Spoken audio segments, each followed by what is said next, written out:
ഞാനിവിടെ 10-16 വർഷം മുന്നേ സ്റ്റുഡന്റ് വിസയിൽ വന്ന ഒരാളാണ്. ഞാനും റീമോളും. അപ്പൊ റീമോള് സ്റ്റുഡന്റ് ആയിരുന്നു, ഞാൻ ഡിപ്പെൻഡിങ് വിസയിലായിരുന്നു. ഇവിടെ വന്നിട്ട് നമ്മൾ വിചാരിക്കണ പോലെ ഒന്നല്ല. ഞങ്ങളിപ്പോ വന്ന ഓസ്ട്രേലിയയിലാണ്. ഇവിടെ വന്നിട്ട് കഷ്ടപ്പാടിന്റെ ഒരു അങ്ങേയറ്റായിരുന്നു. പിന്നെ ഇവിടേക്ക് വരുന്നവര് നാട്ടില് ഫുള്ള് സെറ്റപ്പ് ഉണ്ട്. കാശിന് കാശ്, ഫ്രീഡത്തിന് ഫ്രീഡം, എല്ലാ സെറ്റപ്പുള്ള ആൾക്കാര് ഇങ്ങനത്തെ വിദേശ രാജ്യത്തേക്ക് ഇവിടെ സ്വർഗാന്ന് വെച്ചിട്ട് സ്റ്റുഡന്റ് വിസയിൽ വരുന്നത് കഷ്ടക്കാലായിരിക്കും. ഇപ്പൊ ഞാനും റിയമോളൊക്കെ കൂടെ വന്നപ്പോ നമുക്ക് നല്ല കഷ്ടപ്പാടായിരുന്നു. ഇപ്പൊ ഞാൻ ചെയ്യുന്ന ജോലി സ്വന്തമായിട്ട് ട്രക്ക് മേടിച്ച് ഓടിക്കുകയാണ്. അപ്പൊ നമ്മുടെ ജീവിതം മാറി, നമ്മുടെ ലൈഫ് മാറി, നമ്മുടെ ഹാപ്പിനെസ് മാറി. നമുക്ക് വലിയ കഷ്ടപ്പാടൊന്നുമില്ല. ശനി ഞായറൊന്നും വർക്ക് ചെയ്യില്ല. നമ്മൾ ആകെ മൺഡേ ടു ഫ്രൈഡേ മാത്രം ജോലി ചെയ്ത് നമ്മുടെ ജീവിതം ബാക്കിയുള്ള സമയത്ത് ഫാമിലിയുടെ കൂടെ എൻജോയ് ചെയ്ത് ലൈഫ് സെറ്റിലാണ്. പിള്ളേർ സ്കൂളിൽ പോകണം, ഗവൺമെന്റിൽ നിന്ന് സപ്പോർട്ട് ഉണ്ട്, നമുക്ക് യാതൊരു പ്രശ്നങ്ങളില്ല, ലൈഫ് ഹാപ്പിയാണ്. അപ്പൊ ഇത് കണ്ടിട്ട് നിങ്ങൾ സ്റ്റുഡന്റ് വിസയിൽ ചാടി വരുമ്പോ എന്ന് വെച്ച് കഴിഞ്ഞാൽ, ഞാൻ ഈ സ്റ്റുഡന്റ് വിസയിൽ വന്നുകൊണ്ട് ഞങ്ങൾ അനുഭവിച്ചതുകൊണ്ടാണ് വീണ്ടും വീണ്ടും പറയണേ. നിങ്ങളിവിടെ വരുമ്പോ ഒരു സ്വർഗം പ്രതീക്ഷിച്ചിട്ട് വരണ്ട. എന്ത് ജോലി ചെയ്യാൻ തയ്യാറായിട്ട് വന്നാൽ മതി. ഇവിടെ വന്നു കഴിഞ്ഞാൽ ഇവിടുത്തെ ഗവൺമെന്റിന്റെ ഒരു പ്രത്യേകത എന്ന് വെച്ച് കഴിഞ്ഞാൽ, ഗവൺമെന്റ് റൂൾസ് അടക്കടക്കം മാറ്റും. ഇപ്പൊ ഞങ്ങൾ വന്നപ്പോ സമയത്ത് സ്റ്റുഡന്റ് വിസയിൽ വന്ന് 3 മാസം 6 മാസം കഴിഞ്ഞപ്പോ ഇവിടുത്തെ PR ലിസ്റ്റിൽ നിന്ന് റിയമോള് പഠിക്കണമെന്ന് കോഴ്സ് എടുത്ത് മാറ്റി. അപ്പൊ നമ്മുടെ പ്രതീക്ഷ കംപ്ലീറ്റ് പോയി. ഇനി ഇവിടെ ഒരു പെർമനന്റ് വിസ കിട്ടുന്നുള്ള ഒരു പ്രതീക്ഷയില്ല. അപ്പൊ നമ്മൾ എന്തിട്ട് ആ സമയത്ത് ഞാൻ റിയമോളും ഫോക്കസ് ചെയ്തെന്ന് വെച്ച് കഴിഞ്ഞാൽ, എത്രയും പൈസ നമുക്ക് ഉണ്ടാക്കാൻ പറ്റും അത്രയും പൈസ ഉണ്ടാക്കുക, ജോലി ചെയ്യുക, പൈസ ഉണ്ടാക്കുക.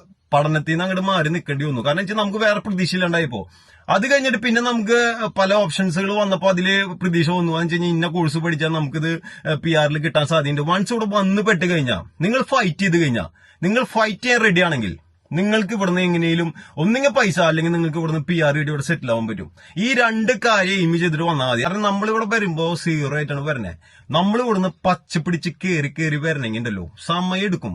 ടപ്പയെന്ന് വെച്ചിട്ട് ലോട്ടറി അടിക്കുന്ന പോലെ കാര്യങ്ങൾ നടക്കില്ല. അപ്പൊ നമ്മൾ ഇതൊക്കെ മനസ്സിലാക്കിയിട്ട് വേണം വരാൻ. നമുക്ക് തിരിച്ചു പോയി അവിടെ നിക്കാം, അവിടെ ഒരു വേറൊരു സെറ്റപ്പ് ആയിട്ട് വരുന്ന ആൾക്കാർക്ക് കുഴപ്പമില്ല.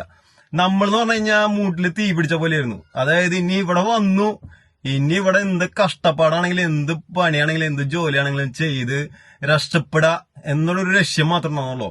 ഇനി അങ്ങനെ നമ്മളിവിടെ വന്നിട്ട് രക്ഷപ്പെടില്ലെങ്കിൽ തന്നെ കുറച്ച് പൈസയെങ്കിലും ഉണ്ടാക്കിയിട്ട് വേണം തിരിച്ചു പോവാൻ എന്നുള്ള ഒരു കോൺഫിഡൻസിൽ നമ്മൾ നിൽക്കണ്ടായിരുന്നത്. കാരണം എന്ത് ജോലി ചെയ്തിട്ടാണെങ്കിലും നമ്മൾ നാട്ടിൽ നിന്ന് വരുന്നേക്ക് മുന്നേ നമ്മൾ കാണുന്നത് ഈ ഓസ്ട്രേലിയ അല്ലെങ്കിൽ കാനഡ പോലത്തെ രാജ്യങ്ങളിൽ പോയിട്ട് സുഖമായി ജീവിക്കുന്നവരുടെ ലൈഫ് മാത്രമാണ് നമ്മൾ കൂടുതലും കാണുന്നത്.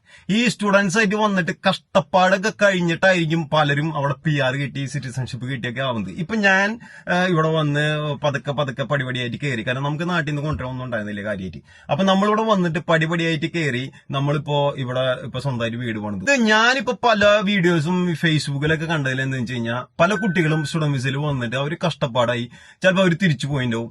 അവർക്ക് സംഭവിച്ച അവർ ചിലപ്പോൾ സിംഗിൾ ആയിരിക്കാം, അവരുടെ ഫാമിലിയിൽ നിന്ന് സപ്പോർട്ട് ഉണ്ടാവും, പാരന്റ്സിന്റെ സപ്പോർട്ട് ഉണ്ടാവും. എന്തെങ്കിലും പ്രശ്നങ്ങളൊക്കെ വന്ന് ഇവരെ നാട്ടില് വേർപ്പിന്റെ അസുഖമായിട്ട് നടന്ന ആൾക്കാർക്ക് പിന്നെ ഇവിടെ വന്നാലും നാട്ടിൽ നിന്ന് പാരന്റ്സ് അപ്പനമ്മയും പറയും, നിനക്ക് ബുദ്ധിമുട്ടാണെങ്കിൽ നോക്കണ്ട, നീ തിരിച്ചു പോരെന്നൊക്കെ പറയാൻ കെൽപ്പുള്ള അപ്പനമ്മേരെയും മക്കളെ ഇവിടെ വരണമെന്ന് വെച്ചാണ്ടല്ലോ.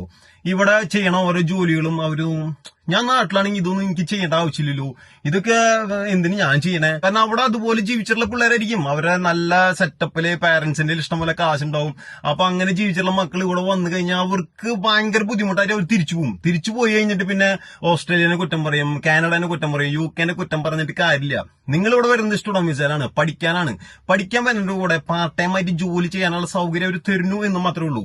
അത് കഴിഞ്ഞ് നമ്മുടെ എക്സ്പീരിയൻസ് നമ്മൾ അതില് വിസയ്ക്ക് അപ്ലൈ ചെയ്ത് അങ്ങനെ വിസ കിട്ടിക്കഴിഞ്ഞ് ഇവിടെ PR കിട്ടിക്കഴിഞ്ഞ് ജീവിതം പതുക്കെ സെറ്റിൽ ആയിക്കൊണ്ടിരിക്കുകയാണ് ചെയ്യുക. അപ്പൊ നമുക്ക് സ്വന്തമായിട്ട് വീട് മേടിക്കാൻ പറ്റും, കാറ് മേടിക്കാൻ, നമ്മുടെ ജീവിതം വേറെ ലെവലാവും. അപ്പൊ ഈ സ്റ്റുഡന്റ് വിസയിൽ വന്ന് തിരിച്ചു പോയത് കണ്ടിട്ട് ഇരുന്ന് കരഞ്ഞിട്ട് കാര്യമില്ല, അല്ലെങ്കിൽ അയ്യോ ഇത്രയും മോശമാണ് ഇങ്ങനത്തെ രാജ്യങ്ങൾ എന്ന് വിചാരിച്ചിട്ട് കാര്യമില്ല.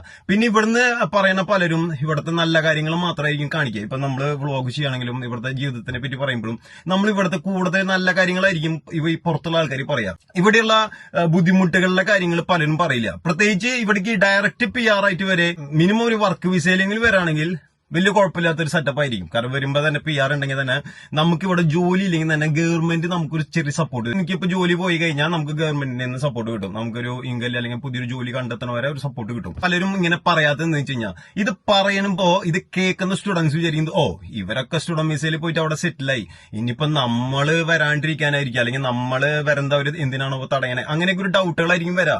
സത്യം പറഞ്ഞാൽ കഷ്ടപ്പെടാൻ തയ്യാറാണെങ്കിൽ, ഫൈറ്റ് ചെയ്യാൻ തയ്യാറാണെങ്കിൽ ധൈര്യമായിട്ട് കയറി പോരെ.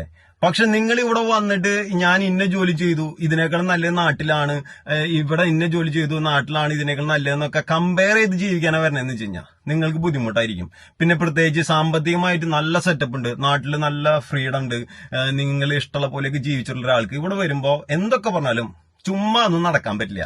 ഞാനൊക്കെ ഇവിടെ നാട്ടിലൊക്കെ വെറുതെ ചുമ്മാ നടന്നാലും നമുക്ക് ഇങ്ങനെ വീട്ടിലെ അപ്പനമ്മയും കാര്യങ്ങൾ നോക്കണ സെറ്റപ്പ് ഒക്കെ ആയിരുന്നു. പിന്നെ കല്യാണം കഴിഞ്ഞപ്പോൾ നമുക്ക് മനസ്സിലായി അതുകൊണ്ട് നമ്മുടെ കാര്യങ്ങൾ മുന്നോട്ട് പോവില്ല.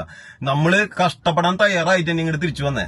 അപ്പോ അതൊക്കെ ആയിട്ട് ഞാൻ പിന്നീട് അടുത്ത വീഡിയോയിൽ വരാം. അപ്പൊ എന്തായാലും ഈ സ്റ്റുഡൻസ് ഇതൊക്കെ കേട്ടിട്ട് ചിന്തിച്ചിട്ട് മാത്രം വിദേശ രാജ്യത്തേക്ക് പഠിക്കാൻ പോയാൽ മതി. ഓക്കെ, അപ്പൊ എല്ലാവർക്കും